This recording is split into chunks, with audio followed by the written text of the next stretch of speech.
ನಂದನಾಕುಲ ನಂದಗೋಕುಲ.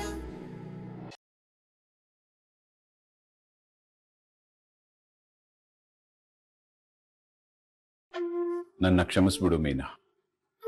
ನನಗೂ ಏನೇನೋ ಆಸೆಗಳಿತ್ತು, ನಿರೀಕ್ಷೆಗಳಿತ್ತು.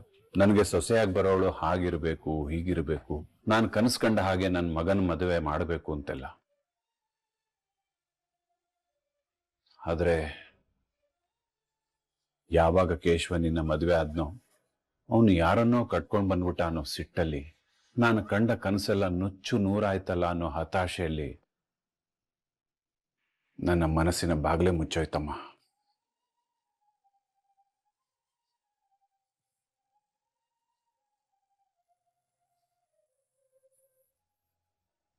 ನಿನ್ನನ್ನು ನಾನು ಯಾವತ್ತೂ ನನ್ನ ಮನಸ್ಸೊಳಗೆ ಬಿಟ್ಕೋಬಾರ್ದು ಅನ್ನೋಷ್ಟು ಮಟ್ಟಿಗೆ ಹೋಗಿದ್ದೆ ಮೀನಾ.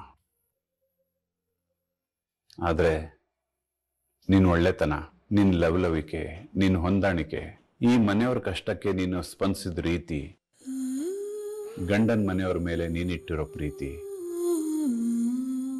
ಇದನ್ನೆಲ್ಲ ನೋಡಿ ನನ್ನ ನಿರೀಕ್ಷೆಗಿಂತಲೂ ತುಂಬಾ ಎತ್ತರದಲ್ಲಿ ಇದೆಯಾ ನೀನು ಅನ್ನೋದು ನನಗೆ ಮನವರಿಕೆ ಆಯ್ತಮ್ಮ.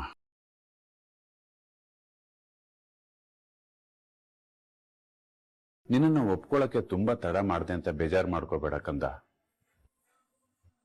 ಈ ಜಗತ್ತಲ್ಲಿ ಯಾರ ಮನೆಯಲ್ಲಿ ನಿನ್ನಂತ ಸೊಸೆ ಇದ್ದಾರೋ ಇಲ್ವೋ ನನಗೆ ಗೊತ್ತಿಲ್ಲ. ಆದ್ರೆ ಪ್ರತಿಯೊಬ್ಬ ಅತ್ತೆ ಮಾವ ಬಯಸುವಂತ ಅದ್ಭುತ ಸೊಸೆ ನೀನು. ಅದನ್ನ ನಾನು ತುಂಬಾ ಹೆಮ್ಮೆಯಿಂದ ಎದೆ ತಟ್ಕೊಂಡು ಹೇಳ್ತೀನಿ.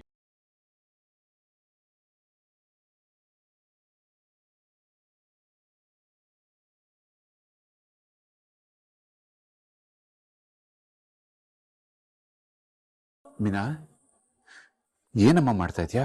ಬಾಬಾ, ನಂಗೆ ಎಷ್ಟು ಖುಷಿ ಆಗ್ತದೆ ಗೊತ್ತಾ? ಈ ಒಂದು ಕ್ಷಣಕ್ಕೇನೆ ಇಷ್ಟು ದಿನ ಕಾದಿದ್ದು ಇದಕ್ಕೇನೆ. ನನಗೆ ಇದ್ ಬಿಟ್ಟು ಬೇರೆ ಏನು ಬೇಡ ಮಾವ.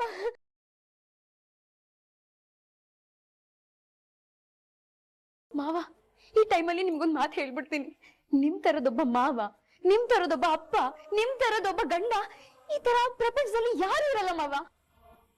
ನೀವ್ ಎಲ್ಲಾ ಸ್ಥಾನಗಳನ್ನು ನ್ಯಾಯವಾಗಿ ನಿಭಾಯಿಸ್ತಾ ಇದ್ದೀರಾ.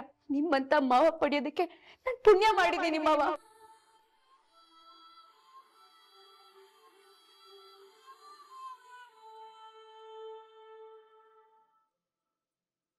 ಅಪ್ಪ, ಒಂದೇ ಒಂದ್ಸಲ ನಿಮ್ಮ ತಪ್ಪುಗಳ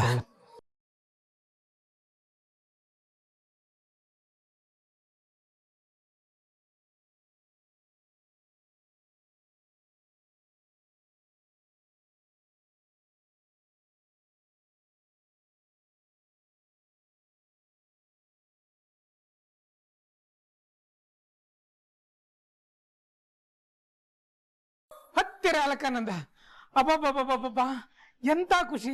ಎಷ್ಟೋ ದಿನ ಆದ್ಮೇಲೆ ಈ ಮನೆಯಲ್ಲಿ ಇಂಥ ಸಂತೋಷ ನೋಡ್ತಾ ಇದ್ದೀನಿ ಮತ್ತೆ. ಅತ್ತೆ, ಅವತ್ತು ನೀವು ನನಗೆ ಸಮಾಧಾನ ಮಾಡ್ಬೇಕಾದ್ರೆ ನೀವು ಹೇಳಿದ್ರಿ ಅಲ್ವಾ, ನಿಮ್ಮ ಮಾವ ನಿನ್ನ ಆದಷ್ಟು ಬೇಗ ಸೊಸೆ ಅಂತ ಒಪ್ಕೋತಾರೆ ಅಂತ. ನಿಮ್ ನಾಲ್ಗೆ ಈ ಮಚ್ಚೆ ಇದೆ ಅತ್ತೆ. ನೋಡಿ, ಆ ಟೈಮ್ ಎಷ್ಟು ಬೇಗ ಬಂದ್ಬಿಡ್ತು ಅಂತ. ನನ್ ಬಂಗಾರ ನೀವು.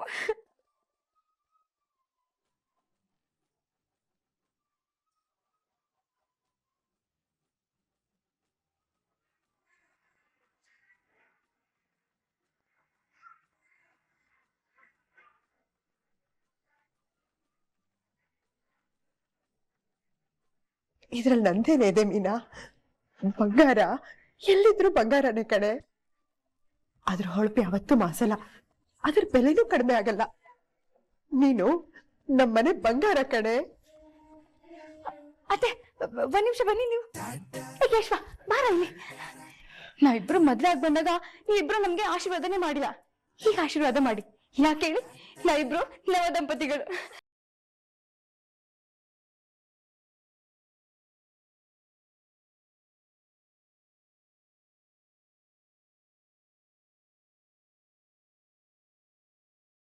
ಅಯ್ಯೋ, ನನಗೆ ಈ ದಿನ ನಾನ್ ನಂಬಕ್ಕೆ ಆಗ್ತಿಲ್ಲ. ಇದು ಸತ್ಯನೇ. ನಾನು ಆಗ್ಲೇ ನೀನ್ ನೋಡ್ತಾ ಇದ್ದೀನಿ. ಮನೇಲಿ ಸಂತೋಷ ಸಂಗತಿ ನಡೀತಾ ಇದೆ. ನೀನ್ ಒಂದೇ ಸಮ ಕಣ್ಣೀರು ಹಾಕ್ತಾನೆ ಇದೆಯಲ್ಲ. ಗಿರ್ಜಾ ಈ ಮನೆಗೆ ಭಾಗ್ಯಲಕ್ಷ್ಮಿ ಆದ್ರೆ ನೀನ್ ಈ ಮನೆಗೆ ಮಹಾಲಕ್ಷ್ಮಿ. ಮಹಾಲಕ್ಷ್ಮಿ ಅಳ್ತಾ ಇದ್ರೆ ಈ ಮನೆಗೆ ಒಳ್ಳೇದಾಗತ್ತಮ್ಮ. ಇನ್ಮೇಲೆ ಯಾವತ್ತೂ ಅಳಬಾರ್ದು, ತಿಳಿತಾ?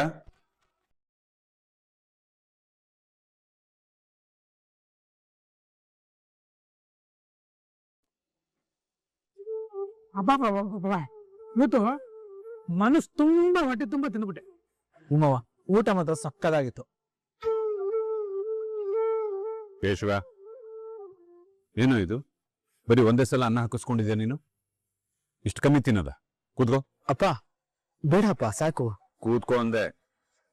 ಮೊದಲನೇ ಸಲ ನನ್ನ ಸೊಸೆ ಇಷ್ಟು ಚೆನ್ನಾಗಿ ಅಡುಗೆ ಮಾಡಿದಾಳೆ, ನೀನ್ ಇಷ್ಟೇ ತಿಂತಾ ಇದ್ಯಾ? ಹಾಗೆಲ್ಲ ತಿಂದ್ರೆ ನನ್ಗೆ ಕೋಪ ಬರುತ್ತೆ. ಕೂತ್ಕೋ. ಸರಿಯಪ್ಪ.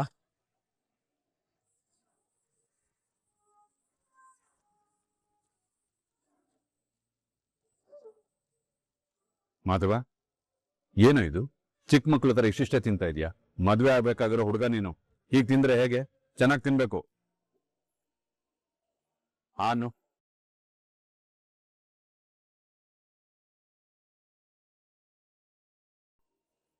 ಅಪ್ಪ, ನನಗೂ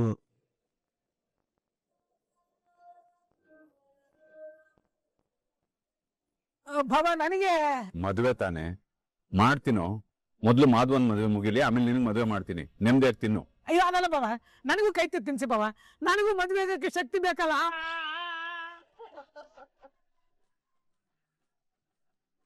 ಅಪ್ಪ ನನ್ಗಿಲ್ವಾ ತುತ್ತು? ನಿನ್ಗಿಲ್ಲ ಅಂತೇನ ಮಗಳೇ? ಹಾ ಮಾಡು. ಮಾವ, ಮುದ್ದಿನ ಮಗಳಿಗೆ ತಿನ್ಸಿದ್ರಿ, ಈ ಮುದ್ದಿನ ಸೊಸೆಗೆ? ಬಾಮ್ಮ.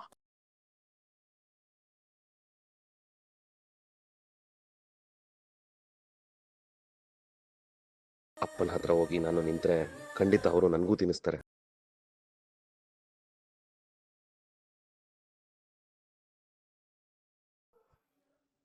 ಬೇಗ ಊಟ ಮಾಡಿ ಎಲ್ಲ ಮಲ್ಕೊಳ್ಳಿ.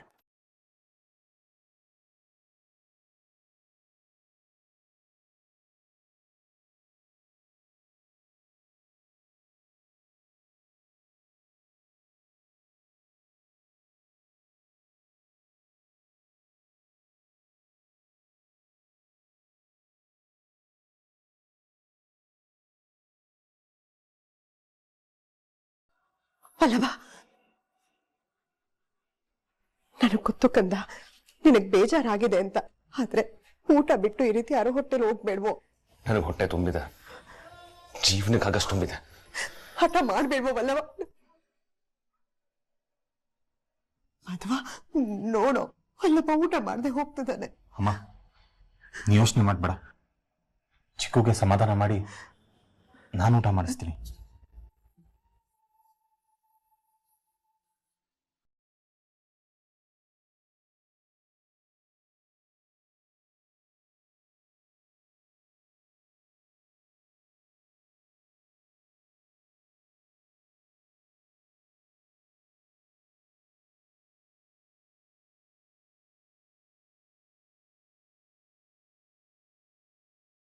ಏನಾಯ್ತು ಇವಳಿಗೆ? ಟೆನ್ಷನ್ ಅಲ್ಲಿ ಓಡಾಡ್ತಾ ಇದ್ದಾಳಲ್ಲ, ಹೋಗಿ ಕೇಳ. ಅಯ್ಯೋ ಬೇಡ ಬೇಡ, ಆಮೇಲೆ ಸಿಟ್ ಮಾಡ್ಕೊಂಡು ನನ್ನ ಮೇಲೆ ಕೂಗಾಡ್ಬಿಟ್ರೆ.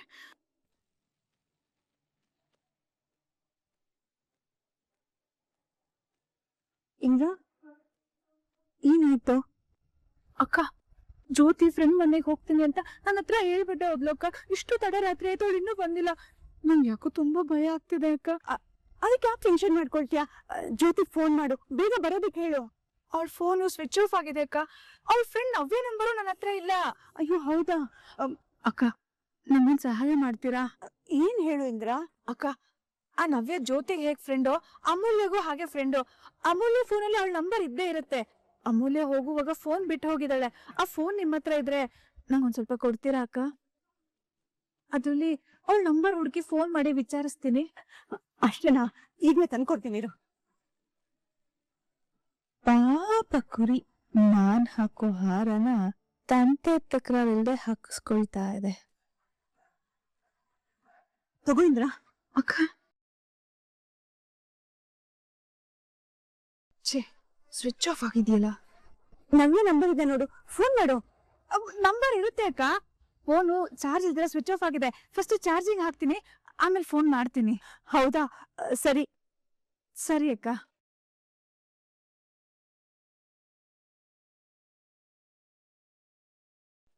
ಅಕ್ಕ ನನ್ನ ಕ್ಷಮಿಸ್ಬಿಡು ಅಕ್ಕ. ಮಧ್ಯಾಹ್ನ ನಿನ್ ಮೇಲೆ ನಾನು ತುಂಬಾ ಕೂಗಾಡ್ಬಿಟ್ಟೆ.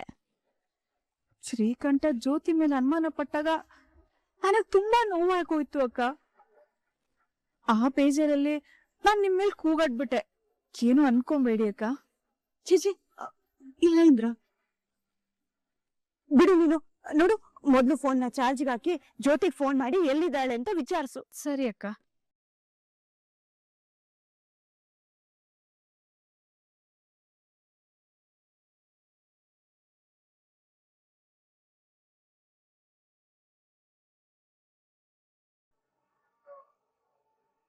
ಚಿಕ್ಕು, ಅಣ್ಣ ನೀನ್ ಯಾಕೆ ಬರಕ್ ಹೋದೆ? ನನಗೆ ಊಟ ಬೇಡ ಅಣ್ಣ. ಏನೋ ನೀನು ಚಿಕ್ಕ ಮಕ್ಕಳ ತರ ಊಟ ಎಲ್ಲ ಬಿಟ್ಟು ಕೂತಿದ್ಯಾ? ಮತ್ತೇನಣ್ಣ, ಅಪ್ಪ ಎಲ್ರಿಗೂ ಕೈ ತುತ್ತು ಕೊಟ್ರು. ನನಗೂ ಆಸೆ ಆಗಿ ನಾನು ತಿನ್ಬೇಕು ಅಂತ ಅನಿಸ್ತು. ಅವ್ರು ಬೇಕು ಅಂತಾನೆ ಎದ್ದೋದ್ರು.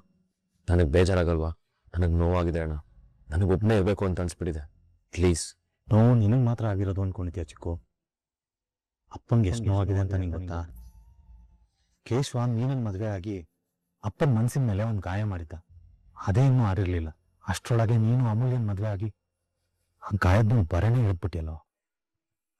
ದೇಹಕ್ಕಾಗಿರೋ ಗಾಯನೇ ವಾಸಿಯಾಗೋದಕ್ಕೆ ಎಷ್ಟು ಟೈಮ್ ತಗೊಳುತ್ತೆ. ಅಂಥದ್ರಲ್ಲಿ ಇದು ಮನಸ್ಸಿಗಾಗಿರೋ ಗಾಯ. ಆರೋದಕ್ಕೆ ಸ್ವಲ್ಪ ಟೈಮ್ ತಗೊಳತ್ತಲ್ವಾ ಚಿಕ್ಕು? ಅಪ್ಪಂಗೆ ಸ್ವಲ್ಪ ಟೈಮ್ ಕೊಡು ಚಿಕ್ಕು. ಅವ್ರಿಗೆ ತುಂಬಾ ದೊಡ್ಡ ಆಘಾತ ಆಗಿದೆ. ಅದು ಸಡನ್ ಆಗಿ ಸರಿ ಹೋಗ್ಬಿಡಲ್ಲ ಅಲ್ವಾ? ಆದ್ರೆ ಇದೇ ತರ ಎಲ್ಲ ಇರಲ್ಲ. ಅಪ್ಪ ನಿನ್ನ ಕ್ಷಮಿಸ್ತಾರೆ. ಇವತ್ತು ಕೇಶವ ನನ್ನ ಲೈಫಲ್ಲಿ ಬಂದಿರೋ ಸಂತೋಷದ ಮೂಮೆಂಟು ನಿನ್ನ ಅಮೂಲ್ಯನ್ ಲೈಫಲ್ಲೂ ಬಂದೇ ಬರುತ್ತೆ. ಅಲ್ಲಿವರೆಗೂ ನೀನು ಕಾಯ್ಬೇಕಷ್ಟೆ. ಸರಿ ತಗೋ, ನೀನು ಊಟ ಮಾಡು. ಇಲ್ಲ ಅಣ್ಣ, ನನಗೆ ಬೇಡ. ಚಿಕ್ಕು, ಹಠ ಮಾಡ್ಬಾರ ನೋಡು. ಸುಮ್ಮನೆ ಊಟ ಮಾಡು. ಓ, ಅಪ್ಪ ತಿನ್ಸಿಲ್ಲ ಅಂತ ತಾನೇ ನಿಂಗೆ ಬೇಜಾರು? ಸರಿ, ನಾನೇ ತಿನ್ನಿಸ್ತೀನಿ. ಎಲ್ಲಿ ಆ ಮಾಡು. ಅಣ್ಣ, ಇವತ್ತೊಂದಿನ ನನಗೆ ಊಟನೂ ಬೇಡ, ಏನೂ ಬೇಡ. ದಯವಿಟ್ಟು ನನ್ನ ಫೋರ್ಸ್ ಮಾಡಬೇಡ. ಹಾಗಾದ್ರೆ ಈ ಅಣ್ಣನ ಬಗ್ಗೆ ನಿಂಗೆ ಪ್ರೀತಿನೇ ಇಲ್ಲ. ಹೇಳ್ಬಿಡು, ನಾನು ಎದ್ದೋಗ್ತೀನಿ. ನಿನಗೆ ಫೋರ್ಸು ಮಾಡಲ್ಲ. ಅಣ್ಣ, ಯಾಕಣ್ಣ ಈಗೆಲ್ಲ ಮಾತಾಡ್ತಿದ್ಯಾ? ನಿನ್ ಮೇಲೆ ಬೆಟ್ಟದಷ್ಟು ಪ್ರೀತಿ ಇದೆ ನನಗೆ. ಹಾಗಾದ್ರೆ ಸುಮ್ಮನೆ ಊಟ ಮಾಡು.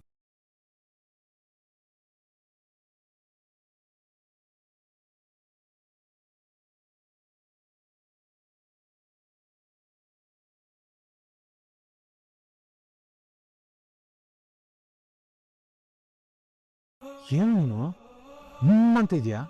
ನಗೋ, ನಂಗೋಸ್ಕರ ನಗೋ ಪ್ಲೀಸ್. ನಕ್ಕಿ ಇಲ್ವೋ ಈಗ? ಏನಣ್ಣ ನೀನು? ನಾನು ಅಷ್ಟೊಂದು ಬೇಜಾರಾಗಿಲ್ಲ ಅಣ್ಣ. ನಾನು ಚೆನ್ನಾಗೇ ಇದ್ದೀನಿ. ನಗಬೇಕು ತಾನೆ ನಿನ್ಗೆ? ಸರಿ, ನಗ್ತೀನಿ.